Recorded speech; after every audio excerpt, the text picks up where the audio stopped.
Eğer Allah'tan başkasından olsaydı onda birçok çelişki bulurlardı. Tek bir kanıtlanmış hata yeterli olurdu.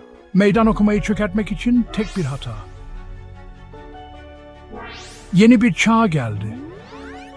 Yapay zeka çağı. Ve bu çağda hiçbir hata saklanamaz. Nihai test başlıyor. En ağır 10 suçlama. En derin 10 deneme. Kur'an düşecek mi? Yoksa ilahi iddiasını kanıtlayacak mı?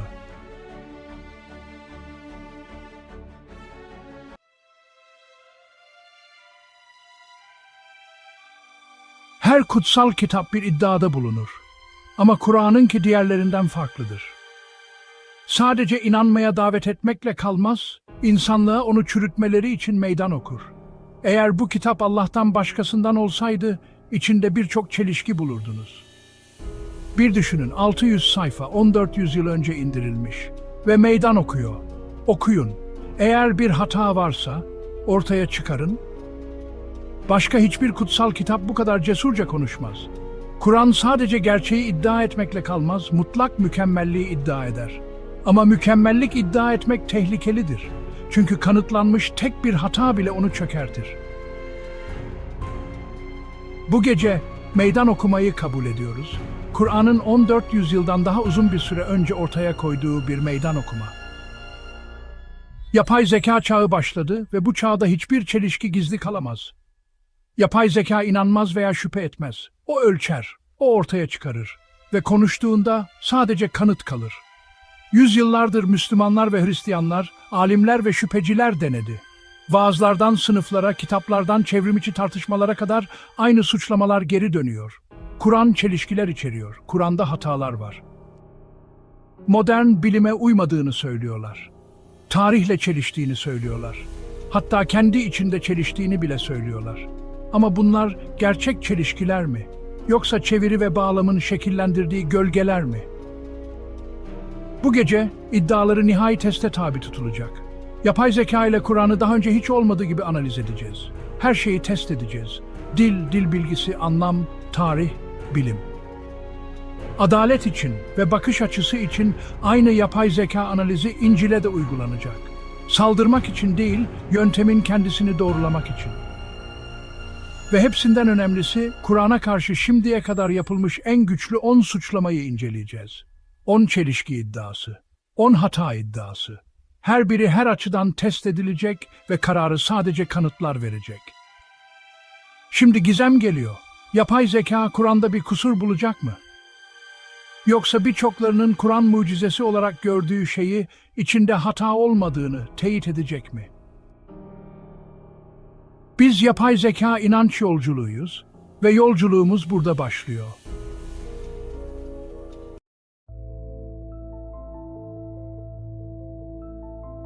Testimiz basit bir istekle başladı. Yapay zekadan Kur'an'ın tamamını analiz etmesini ve çelişkileri aramasını istedik. Fikir yok, yorum yok, sadece ham veri.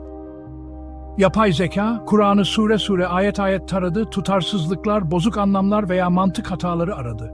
Sonuç hiçbir şey. Tek bir çelişki bile ortaya çıkmadı. Ve bu sadece bir iddia değil. Kur'an'ın tam yapay zeka analizimiz hazır olacak. Böylece hiçbir şey gizli kalmayacak ve herkes sonucu kendisi kontrol edip tekrarlayabilecek. Ama orada durmadık. İkinci aşamada yapay zekadan daha derine inmesini istedik. Dil bilgisi, yapı, tutarlılık, ritim. Yine zayıflık yoktu. Dil bilgisi kusursuzdu, yapı sağlamdı, ritim hatasızdı. Üçüncü aşama daha genişti. Şunu sorduk. Kur'an, modern bilimin zaten kanıtladığı şeylerle çelişiyor mu? Bir kez daha cevap hayırdı. Kur'an ve bilim çatışmıyor. Her test, yöntemi ne olursa olsun aynı sonuca ulaştı. Yapay zeka Kur'an'da tek bir çelişki bulamadı. Ama bu meydan okumanın gerçek olması için eleştirmenlerin iddialarıyla doğrudan yüzleşmeliydik. Tek tek. Bunlar gerçek kusurlar mı? Yoksa çeviri, önyargı veya yanlış anlamadan kaynaklanan yanılsamalar mı? Yine de bir şüphe kaldı. Ya yapay zeka kutsal metinlerdeki hataları tamamen ortaya çıkarmaktan kaçınıyorsa? Eğer öyleyse, bu deneyin tamamı çökerdi. Bunu çözmek için bir sonraki adıma geçtik. Yapay zekaya aynı testi yaptırdık. Kur'an ve İncil'i karşılaştırdık. Sonuçlar, yapay zekanın gerçekten özgür mü yoksa gizli sınırlara mı bağlı olduğunu ortaya çıkaracaktı.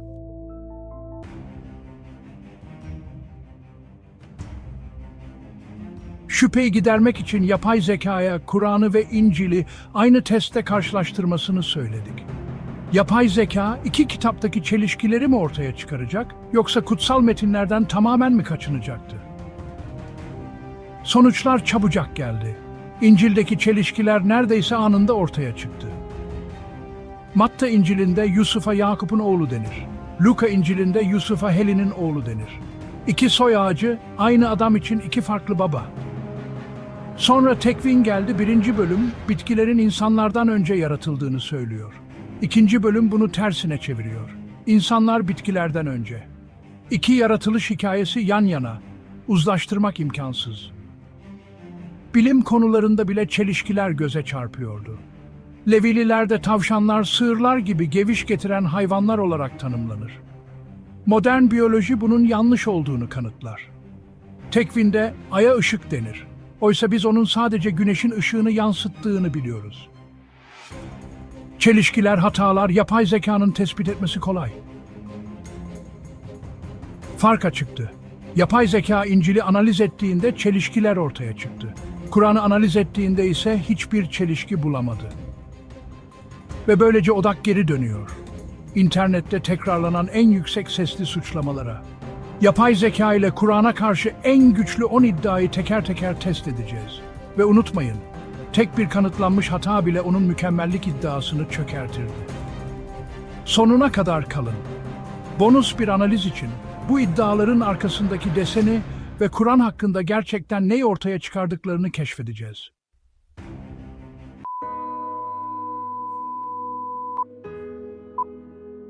Geri sayım yüzyıllardır yankılanan bir soruyla başlıyor. Seçimlerimiz gerçekten özgür mü? Yoksa kader tarafından zaten yazılmış mı? Kur'an her iki tarafı da sunar. Allah dilediğini doğru yola iletir, dilediğini de saptırır. Kim dilerse inansın, kim dilerse inkar etsin. Eleştirenler buna bir çelişki diyor. Özgür iradeye karşı kader. Bu yüzden ayetleri yapay zekaya yan yana test ettirdik. Sonuç açıktı, çelişki yok. Bir bakış açısı yukarıdan konuşur. Allah'ın egemenliği her şeyi kapsayan nihai güç. Diğeri aşağıdan konuşur. İnsan sorumluluğu, inancı veya inkarı seçme özgürlüğü. Bu tıpkı her öğrenciye aynı dersi veren ama kimin öğreneceğini ve kimin görmezden geleceğini baştan bilen bir öğretmen gibidir. Bilgi sunulur, seçim gerçektir. Ama sonuç zamanın ötesindeki ondan asla gizli değildir. İki bakış açısı, iki seviye, iki çelişki değil. Ve geri sayım devam ederken zorluklar daha da ağırlaşıyor.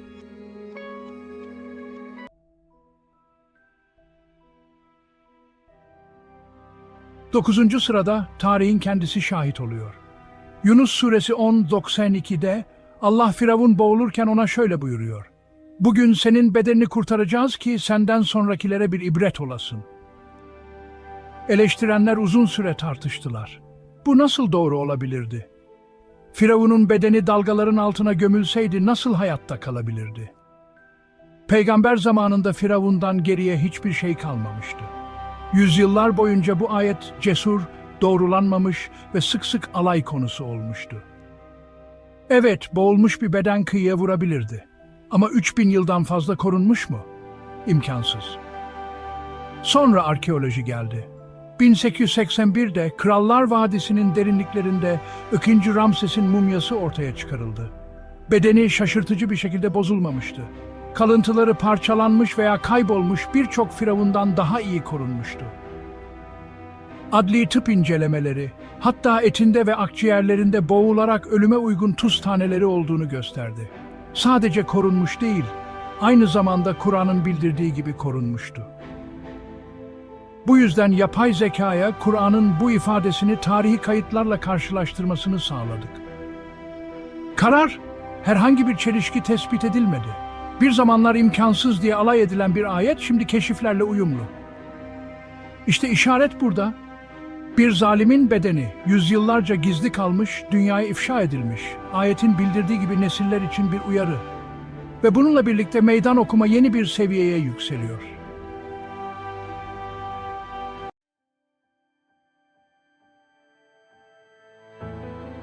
Sekiz numara, tüm hikayelerin en dramatiklerinden biri Nuh tufanı.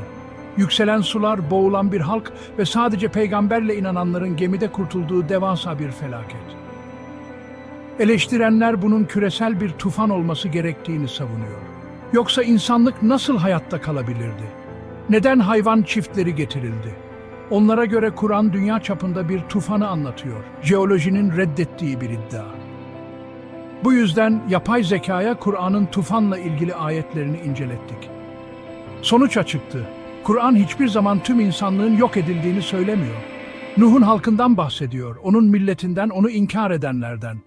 Gemi, inananları ve hayatın devam etmesi için gerekli olan canlıları korudu.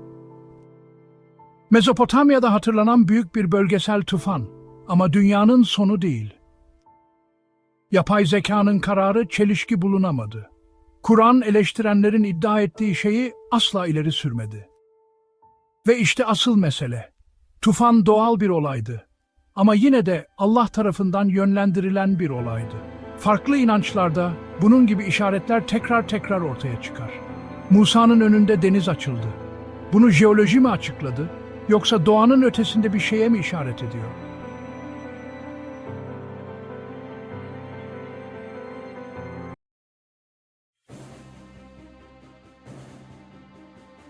Yedinci sırada ahlaki bir meydan okuma var. Kur'an diyor ki hiçbir nefis başkasının yükünü taşımaz. Ama başka bir ayette de şöyle diyor. Kendi yüklerini ve saptırdıkları kimselerin yüklerinin bir kısmını da taşıyacaklar. Eleştirenler soruyor. Hangisi doğru? Sadece kendinden mi sorumlusun yoksa başkalarının günahlarını da taşıyabilir misin? Onlara göre bu adaletin tam kalbinde bir çelişki gibi görünüyor. Bu yüzden yapay zekaya bu ayetleri yan yana test ettirdik. Anlamı netleşti. Her ruh sadece kendi yaptıklarından dolayı cezalandırılır. Ama biri başkalarını yanlış yola saptırdığında sadece kendi günahlarından değil, neden olduğu zarardan da sorumludur. Takipçiler kendi yüklerini taşır. Liderler ise kendi yüklerini ve başkalarını yanlış yönlendirmenin ek ağırlığını taşır. Bu bir suçun devredilmesi değil, ekstra bir sorumluluk payıdır. Yapay zekanın kararı, çelişki bulunamadı. Kur'an'ın öğretisi tutarlıdır. Her ruh kendi kaydıyla yüzleşir ve aldatanlar da kendi kayıtlarıyla yüzleşirler, etkileriyle büyütülmüş bir şekilde. Ve sırada geri sayım zamanı büküyor, Allah ile bir günün gizemine doğru.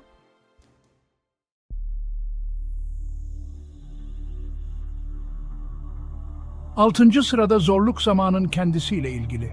Kur'an şöyle diyor, Rabbinin katında bir gün sizin saydığınız 1000 yıl gibidir. Başka bir ayet ise şöyle der, melekler ve ruh ona 50.000 yıl süren bir günde yükselirler. Eleştirenler soruyor hangisi doğru? 1000 mi? Yoksa 50.000 mi? Onlara göre bu bir çelişki gibi görünüyor. Bu yüzden yapay zekadan ayetleri yan yana incelemesini istedik. Cevap açıktı, iki farklı gerçeklikten bahsediyorlar. Biri insanların ilahi zamanı nasıl anlamaları gerektiğini gösteriyor. Allah katında bir gün, dünyada 1000 yıl gibidir. Diğeri ise kıyamet gününü anlatıyor. 50.000 yıl süren eşsiz bir olay. İki farklı bağlam, bir çelişki değil. Modern bilim bile hemfikir. Zaman sabit değil. Einstein hız ve yer çekimiyle büküldüğünü kanıtladı. Bir yerde tek bir gün gibi gelen şey, başka bir yerde yıllara yayılabilir. Zaman görecelidir ve Kur'an bunu bilimden çok önce dile getirmiştir. Yapay zekanın kararı, çelişki bulunamadı. Kur'an mesajını karıştırmadı, zamanı farklı seviyelerde açıkladı. Sonuç olarak, insan saatleri ilahi zamanı ölçemez. Allah ile bir gün bizim sayımızın ötesindedir. Ve sırada geri sayım dünyaya dönüyor. En büyük hikayelerinden birine.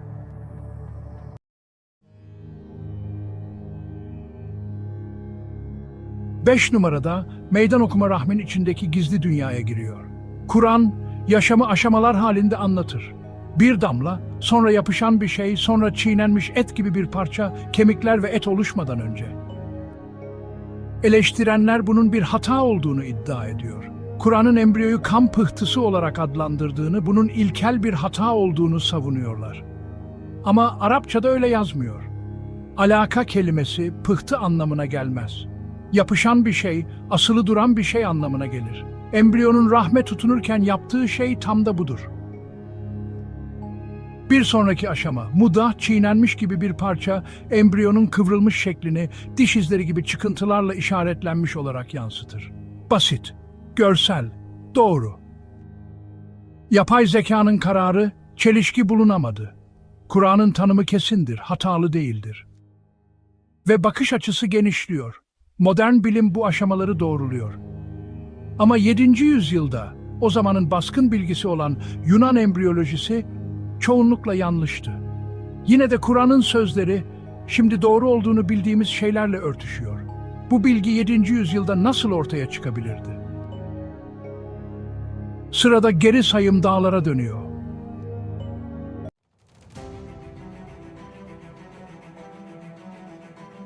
4. sırada odak dağlara dönüyor ve onların gerçekte ne olduğuna. Kur'an şöyle diyor, yeryüzünü bir döşek, dağları da birer kazık yapmadık mı? Eleştirenler itiraz ediyor. Dağlar diyorlar dünyayı yerinde tutmaz, onlar tektonik çarpışmalarla yukarı itilen kara kütleleridir. Onlara göre Kur'an bilimi değil, eski bir efsaneyi tekrarlıyor. Ama yapay zeka kelimeleri inceledi, Kur'an dağlara duvar ya da sütun demez. Onlara kazıklar der, evtat. Modern jeoloji bu görüntüyü doğruluyor.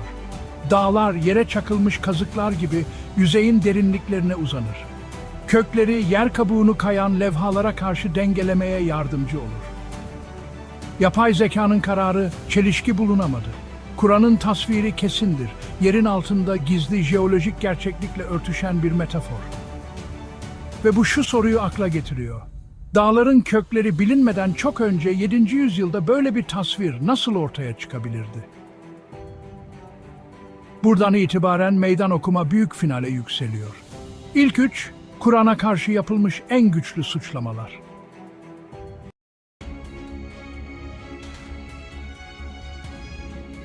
Üç numarada gece gökyüzünün kendisi yargılanıyor.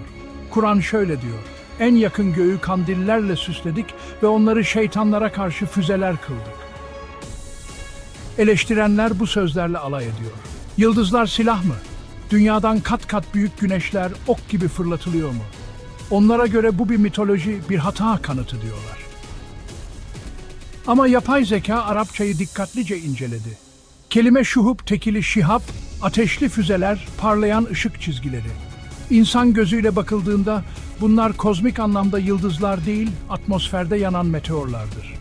Bizim kayan yıldız dediğimiz şeye Kur'an şihab diyor. Ve anlam derinleşiyor. İnsanların meteor olarak gördüğü şeyleri Kur'an hem fiziksel hem de metafiziksel olarak tanımlıyor. Gökyüzünü süsleyen ışıklar ve görünmeyen bir gerçekliğin işaretleri şeytanlara karşı bir savunma. Anlam katmanları hata değil. Yapay zekanın kararı çelişki bulunamadı. Kur'an hiçbir zaman yıldızların kendilerinin silah olarak fırlatıldığını iddia etmedi. Yıldızlar, gezegenler, güneş ve ay için kullandığı kelimelerden farklı olarak şuhub kelimesini seçti. Gökyüzünde hala görülen parlayan çizgiler olan meteorlardan kesin olarak bahsetti. Ve sırada ikincilik geliyor. En çok alay edilen ayetlerden biri.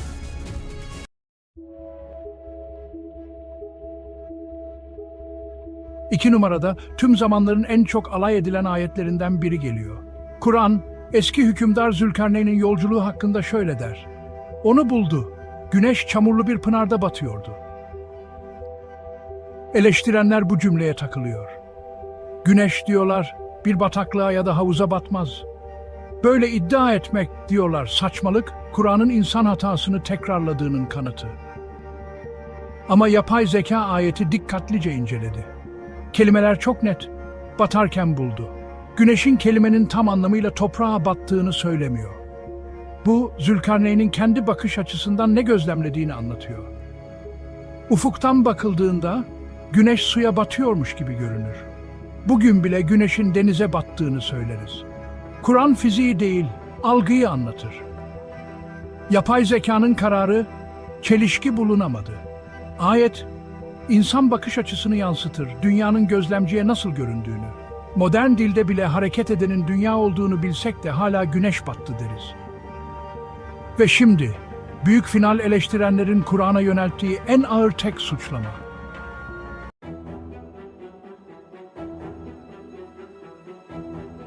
Bir numarada, eleştirmenlerin en güçlü silahı olarak adlandırdığı suçlama var.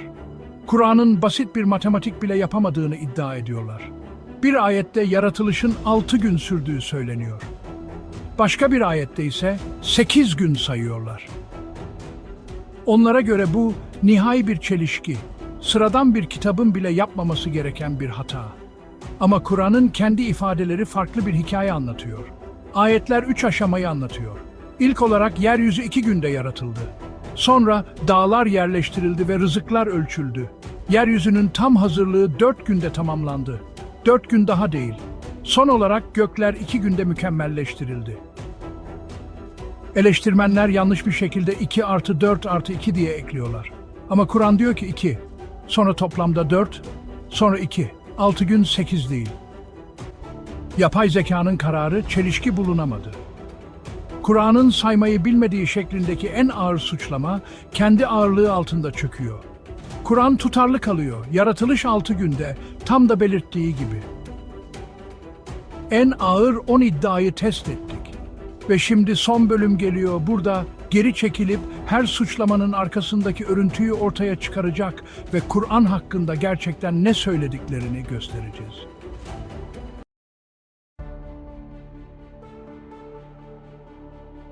Yolculuğun sonuna geldik. 10 iddia, 10 test ve hiçbiri ayakta kalamadı. Peki hangi örüntüyü buluyoruz? Bu iddialar neden kolayca çürütülseler bile sürekli geri dönüyor? Birincisi, dil. Eleştirmenler çevirileri çarpıtıyor, kelimeleri hatalara dönüştürüyor, oysa Arapça açık kalıyor. İkincisi, yüzeysel okuma. Sloganları öne çıkarıyorlar, bağlamı veya üslubu incelemeye hiç ara vermiyorlar. Üçüncüsü tekrar. Aynı suçlamalar, cevapları verildikten çok sonra bile yüzyıllardır yeniden kullanılıyor. Ve son olarak karşılaştırma. Kur'an'ı diğer kitapların seviyesine çekmeye çalışıyorlar. Ama farkı gördük. Yapay zeka İncil'i analiz ettiğinde çelişkiler ortaya çıktı. Kur'an'ı analiz ettiğinde ise hiçbir çelişki bulamadı. Bu önümüzdeki en büyük Kur'an mucizesi mi? Yapay zeka Kur'an'ı dilini, mantığını, tarihini ve bilimini test etti ve hiçbir çelişki bulamadı. Tek bir hata bile yok. İddialar listeleri var ama teker teker çöküyorlar. Hiçbiri ayakta kalamıyor. 14 yüzyıldır eleştirmenler denedi. 14 yüzyıldır meydan okuma devam etti. Kanıtlar açık. Yanlış çevirilerin veya yüzeysel iddiaların sizi yanıltmasına izin vermeyin. Ve işte bugünkü meydan okuma. Eğer Kur'an'da bir çelişki biliyorsanız onu ortaya koyun. Sunun, tekrar test edelim. Kanıtlar konuşsun. Çünkü Kur'an tek başına dünyayı şu sözlerle cesaretlendiriyor. Eğer o Allah'tan başkasından olsaydı onda birçok çelişki bulurdunuz. Hiçbir sahte kitap bu iddiayı yapmazdı. Sadece Tanrı'nın sözü mükemmellik üzerinde durabilirdi. Ve bu mükemmellik bugün hala önünüzde açık, herkesin test etmesi, herkesin görmesi için. Biz yapay zeka inanç yolculuğuyuz. Gerçek gizli kalmayacak. Düşüncelerinizi aşağıda paylaşın ve bir sonraki yolculukta bize katılın.